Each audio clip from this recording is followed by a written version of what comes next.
Hello everyone. This has been a full and joyful weekend, from Amy Arbus' opening of her incredible exhibition Beyond Reason yesterday evening, to NECA's circus performance at the Brattleboro School of Dance, to Amy Arbus' artist talk. Thank you all for being part of it, for sharing the afternoon, supporting the arts, our community of artists, and especially our featured guest artist, photographer Amy Arbus.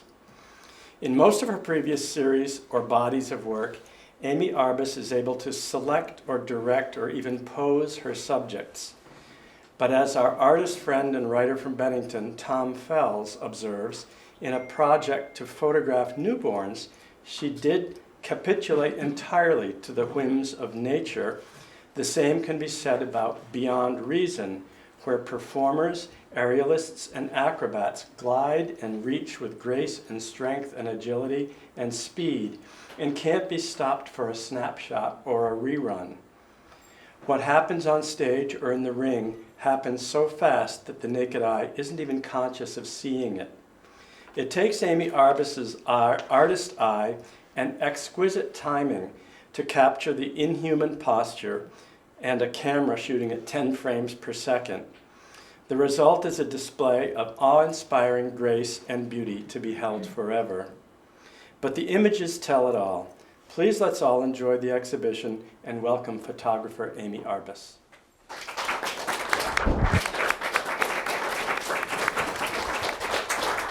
That was so sweet, Jim. Thank you. Lovely.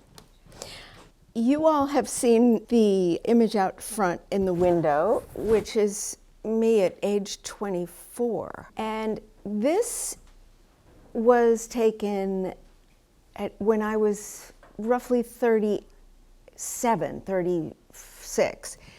And it was taken by a colleague of mine on the very corner of the block that I then moved to in New York City. There's something very poetic about that, and I just thought I would share that with you.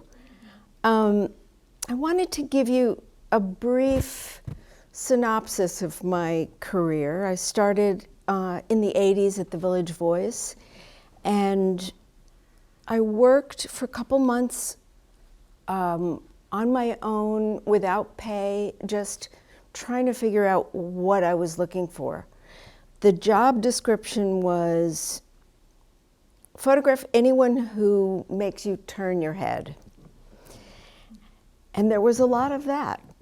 But I think my favorite part was being able to edit the photographs and design the page so that it all came together as a theme. I also loved the way, looking back at the photographs when we made the book on the street, the Flip family right here is one of my favorite photographs, and it got sort of short shrift for the Village Voice. And that happens a lot. Madonna was, lower on the totem pole than some other people. Here's a picture of the cover of the book, and maybe you've seen it in the lobby out here. And then these are the images. And when we had an exhibition here at Mitchell Giddings Fine Arts, we had a print of this picture, almost life-size, that would greet you as you came in the door, which was pretty effective. They're sort of, I don't know if they're inviting you in so much as keeping you looking at them. A lot of the people that I photographed in the 80s went on to be actors and musicians and dancers and performance artists, clothing designers, and so musicians, all kinds of the arts. But my assignment was really to pose somebody so I could show off the clothing.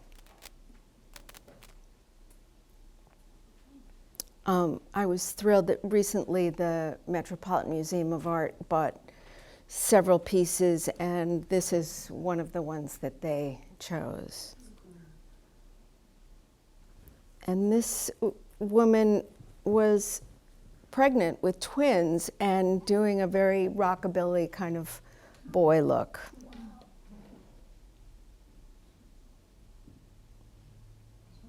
So this is one of the few that I did during those 10 years where I didn't actually talk to the person. But as you can see, I'm very interested in androgyny.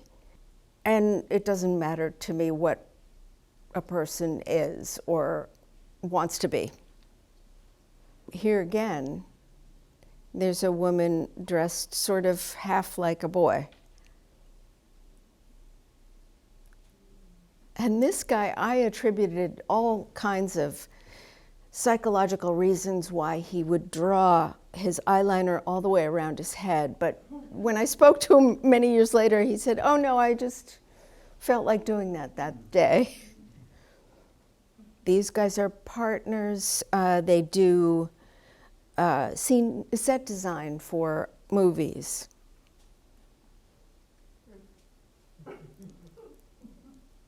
I tried to photograph the feet like they were an animal. And this is a real stroke of luck. So I was walking to work, meaning downtown, and there was the band The Clash, who were in town for 5 nights of performing.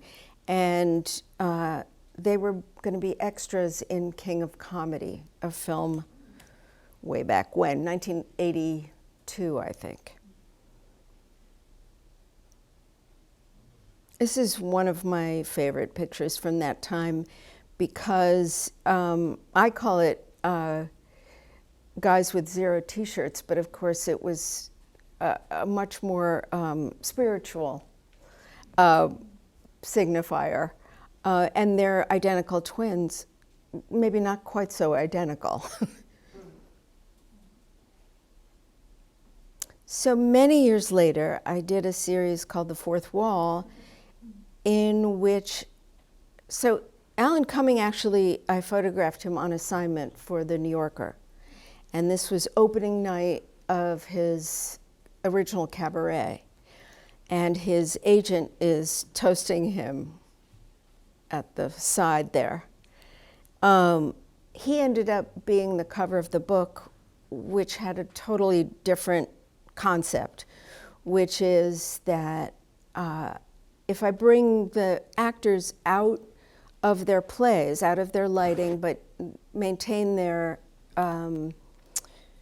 character by leaving the makeup and hair and the costumes, will they appear as real as you and me, or more real, or, you know. So that was the original premise. So this woman was playing Edie Beale, and she actually adopted a dog just like the original Edie Beale had. This was in, God, he was a cartoon character in, I can't think of the name of the show at the moment, super great guy. You can guess who this woman was playing. Frighteningly so, I have to add. And Ed Harris was in a show called Rex, which is spelled W-R-E-C-K-S, because he was a used car salesman. But it's also a nod to Oedipus Rex. And I won't ruin it for you in case you have an opportunity to see. It's a one-man show. This is Mark Rylance before he was really a star in America. He was still working at the Globe in London. Liev Schreiber in radio, forget the name. This was a mood piece. It wasn't really a narrative, but my friend Nina, who's the dancer, is doing the split, and her colleague is God, sorry, I'm having one of those days. these two, I sort of missed the shot with these guys because they were playing a couple in an Edward Albee play, and they exited the stage door on a Sunday afternoon, and the guy had a transistor radio. He didn't want to miss a moment of the game that was on that day. And this woman, Elizabeth Marvel, was pregnant with her first child. So I sent her the print, and she said, "Oh, I have it framed and mounted over my child's crib." And I thought, oh boy. This is a series that I did later still. This work was shown here at Mitchell Giddings as well. And so this took a team to produce. I did it over the course of a year, and they were each homages to different, so this is a Modigliani that I refashioned. But I had a makeup artist that was working with me, and he would paint some of the shadows on the model.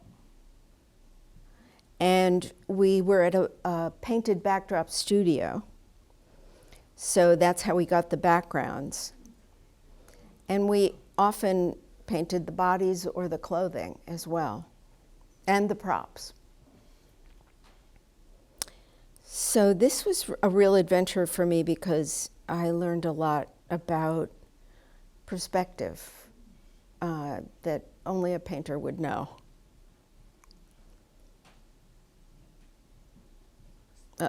I was particularly fond of Picasso, as you can tell, his blue period. And this is a Balthus, so this is the most recent painting that I tried to do. Another Picasso.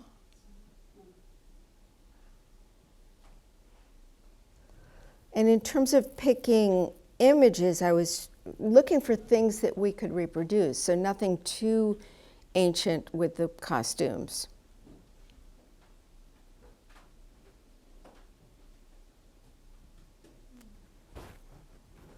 And when we couldn't find the right clothing, we went to town with the paint. And I changed a lot of things. Like I eventually loved the way the white eyelashes looked and had the makeup artist do that, even though it didn't match the painting.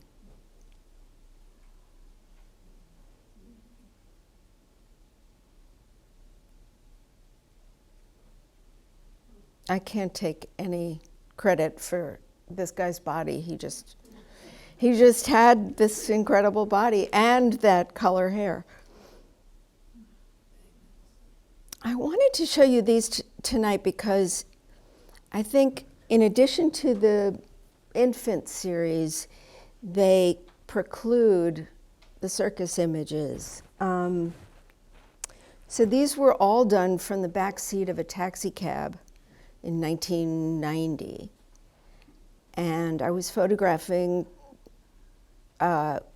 mostly women, but not necessarily all, soliciting sex for money. And I wrote a piece about how the main event of the evening was going to buy condoms at the local deli. And I got in trouble with the boss of the Village Voice, which I was doing the images for him. And he said, "You know, we love the pictures, but we're not using them. We think this body of work is sexist against women."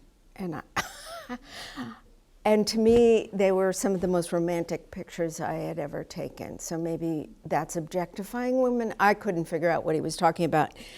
But I found the lighting and the way that I captured the women both tragic and incredibly beautiful. And I love this. It's a very short series, but I really was very, it was hard to do because I would go back each weekend and a lot of the girls disappeared. And I would ask after them, and nobody knew where they went. So it was certainly a tough subject matter, but it was so, to me, powerful. And this is somewhat, the lighting contributed, the long lens contributed, everything contributed to just seeing her legs kind of disappear. As photographers, we love when things in front of us don't appear as they do in real life. So this series is the one we're showing up front, and the one inspired by circus and burlesque and variety shows. And my initial goal was to capture people in a moment that we are not conscious of seeing, because we see them start an act and end in an act, and in a position, sorry. And I was initially just completely driven by this, trying to capture something unseen. And that's what I learned from the infants, is that their expressions change so fast that I had to either get into their rhythm or capture like the upbeats, as I like to call them. But then I started picking these moments that were just slightly off from what they thought was the highlight. So the fist here was not part of his act, but that position, I saw him do that position many times and hold it. So I knew that he was super proud of that stance. It's also incredibly gorgeous. Same guy in probably a position that doesn't thrill him, but to me it's incredible that you're basically not seeing the rest of his body, just those amazing legs. And this woman is incredibly graceful, and what she can do is mind-boggling. This is her as well. Again, not in a particular highlight moment for her, but for me, I find this extraordinary about the human body, that it's capable of doing that. Same thing here. I was raised being told not to sit with my back arched like that, and now I'm witnessing this woman doing it on purpose. Amazing. And this woman, I loved her style. I loved her hanging from the lyra ring. I loved the other rings, flapping away, and the audience looks like she's gonna fall on them. And this is from the Big Apple Circus, and they were painted gold.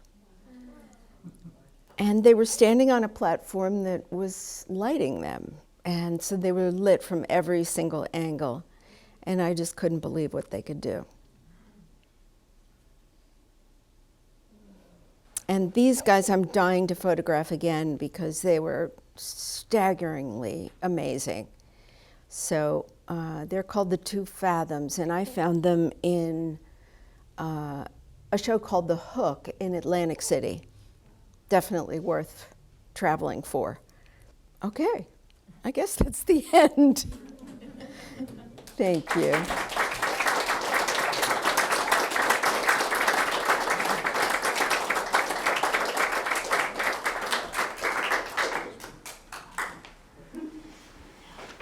Steve, do you mind if I ask a technical question? Are you shooting digitally or? I am, yeah. It was Serenity's twin who was very helpful to me initially, because I came here and I didn't know anything about how to photograph a moving person in such specific lighting. And we talked about lenses and how fast they were and how long they were and what was necessary. And it was a tremendous help, because even though I'd been a photographer for more than half my life, I didn't really get what was necessary to do these pictures. So, anybody else have questions? It seems like they have the same amazing sense of lighting. I mean, some of your sort of mid-career pictures, I'm just marveling. I mean, it looks like they're found lighting situations, and yet they're so masterful. Oh, I mean, really, thank you. Remarkable. Well, I'm a ruthless editor of my own work. I taught for 20 some odd years, and I was ruthless with my students at first, and then I got complaints that I turned into a nice guy. And but I've never been anything but ruthless with my own pictures. So it takes me a long time to make images. As you can tell, I made 16 in a year that I like. But that doesn't bother me. If I'm onto something that I really love doing, the return rate, so long as I'm having some return rate, I'm into it. It can be really slow. 4 pictures were made in one night from the show. So that, to me, I waited 4 months to get the 4 pictures, but it was totally worth it. I also love going to these shows. It's not something I would do if I was doing it for enjoyment. I really am studying what they're doing with their bodies. Yeah. I have no interest in doing it myself, perhaps because of my advanced age, but I don't think I would do it anyway. But I just think what they do is unbelievable and very brave. And yeah, I love seeing their devotion to their craft. Yes? Would you be willing to speak to your post-production process? Sure. Do you have a specific question? How do you do that? So, it's a lot of work. It's a lot of work, but I'm not trying to make a different image than what's in front of me. I'm really just trying to perfect it. So I do it, I photograph at a very high ISO, which means for film users, that means you're going to get grainy pictures. For digital, it means you're going to get pixelated images. So I run it through a program. I use 2 programs to do it. And people are terrified of post-processing. Have you noticed that? They think there's something wrong with it. But I mean, this is like a big distance from AI. It's not, changing the image. Anyway, so I reduce the noise, and I change the color. I change it to black and white, and I change it to a certain tone, a warm tone. And then I clean up whatever is necessary in the background, and any like super duper imperfections in the person, like I want to make them look as good as they look. So I get rid of stuff that's annoying. I get rid of stuff in the background. Mostly they were performing with lighting only on them, so I had a black background. But I would also get rid of like something on the stage if it was annoying. Yeah, that's pretty much it. Are you traveling around the world doing this now? Or? I did go to Canada, and I have to say I didn't get anything.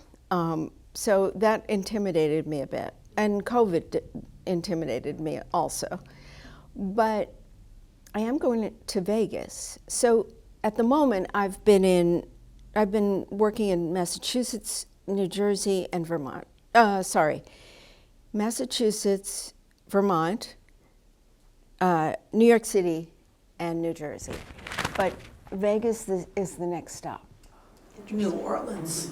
New Orleans, that's a great idea. Is it burlesque or? Yeah. Uh-huh. Oh, yeah. Uh-huh. Well, yeah. So the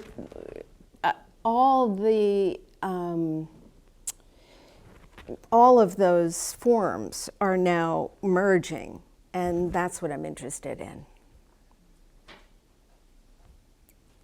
Yeah. Have any of the subjects seen the photographs? Yes. And reacted? Yes. So the woman, New York Cat, who's in the 4 pictures, loved them, and was very. She was like, most people don't, make me look as good as I want to look, and I was like, okay, just have a look. I don't, you can weigh in later. The guys, one holding the other's head, they flipped out. But the woman with her butt and the arms crossed, I never heard from her again. And she said to me, it's really hard to do this well, what you're trying to do, and same thing, I don't love the way I look when I'm in these awkward positions. And I wrote back and I said, actually, that's what I'm interested in. So I wasn't expecting her to fall in love. They've worked so hard on their bodies that they're really into their images, even more than the actors, even more than the people dressing cool on the streets of New York. They're just completely ruthless with themselves. So it's hard to make them happy. Are there any? Are you going to go to Los Angeles for the Olympics? Follow on the Paris Olympics? Which is amazing photography. Oh, it would be great. The lighting is not right for me, and the proximity is not right for me. I've tried, for example, Cirque du Soleil at a big arena, and it doesn't work. It really doesn't. I need to be close, and I need to have access,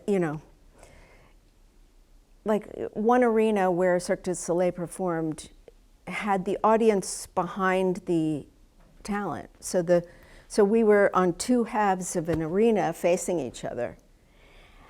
It was a look, but it wasn't the look that I'm going for. So the smaller tents and venues are much better for me. But it's a great idea. Somebody should do it. Any other questions? Do you see this becoming a book someday, do you think? I'd love it. I'd love nothing more, but I think it's a little early to, you need at least 60 for a book. So when I get up there to 80 images, I'll think about it.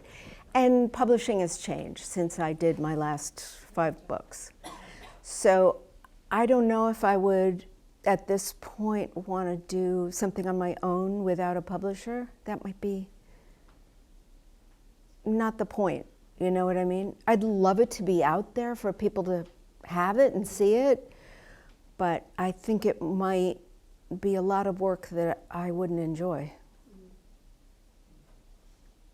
Yeah. Amy, just a point of interest for the audience, the labels on the photographs do identify the dancers, the performers, or their studio. So if you can identify New York Cat, for instance, in 4 photographs, and the others as well.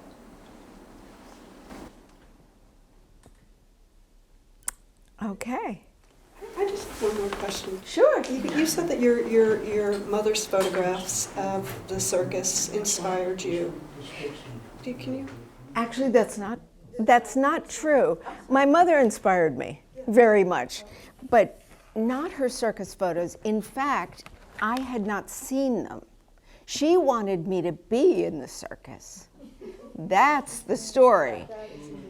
So, no. In the photography circus.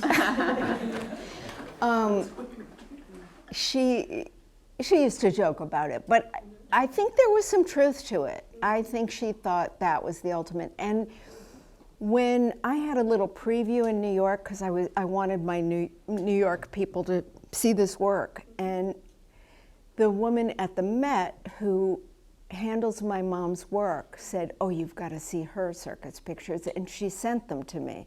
So I'm sure they were I'm sure I'd seen them before, but I didn't remember them until I saw them again. That's amazing. It's amazing because in my mind, they're the sort of the most poetic and sort of fairy tale, but also macabre, Macabre, images. for Yeah, sure. Yeah, it's a fascinating mixture. Yeah. And I think you've sort of picked up on a little bit of that somehow, or maybe continuing it in a different, expanding on it.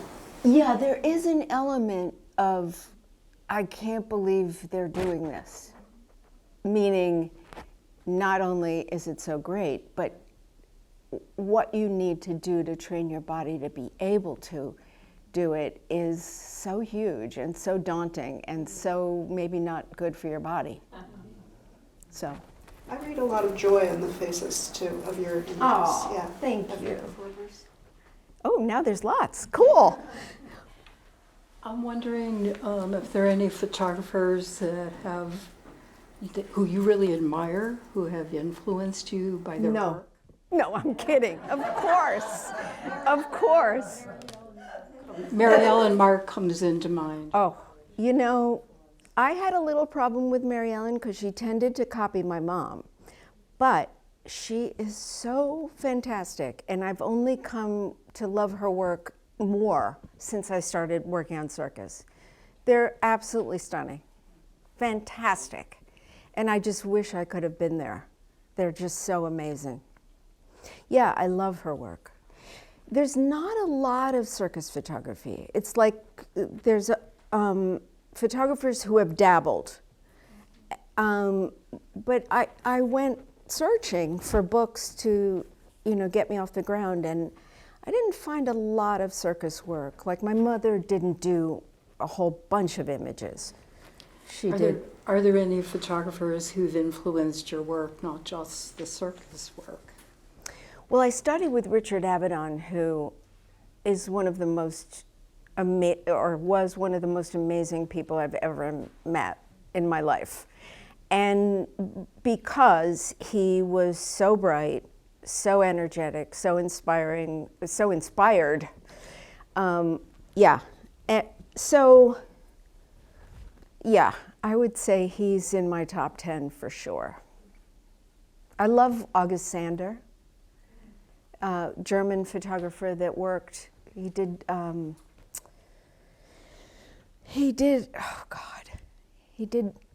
Germans like Jobs. Does anyone remember the name of the book?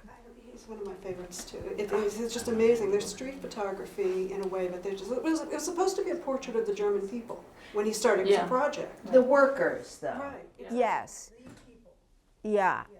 And they're absolutely exquisite. Like I would have, there's very few pictures that other people have made that I would have wanted to take myself. But definitely the Sanders and definitely the Mary Ellen Marks. One last one? I saw a hand back there.